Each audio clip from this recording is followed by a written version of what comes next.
Liels notikums mūzikas dzīvē. Meiteņu grupa Attractive Force ir atsākusi savu darbību daļēji jaunā sastāvā. Izpildīsim tikai roku, pie tam tikai oriģināla dziesmas. Grupas garīgais un visādi citādi vadītājs joprojām ir glam rock un hit metal grupas Kiss of the Dolls līderis Šekspīrs.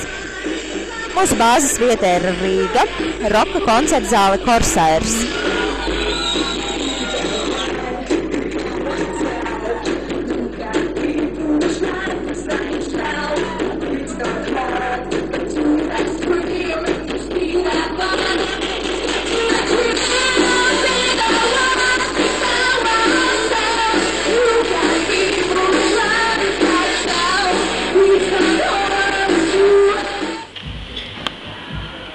Tik daudz vietu Rīgā, kur agri 6 no rīta varētu pabrokastot.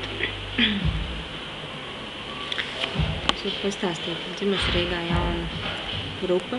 Tiesībā viņa nav jauna, es viņā esmu pievienojusies kā jauna un basģitāriste.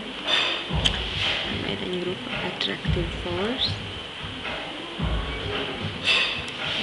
Vakarā bija mūsu jau 2. mēģinājums.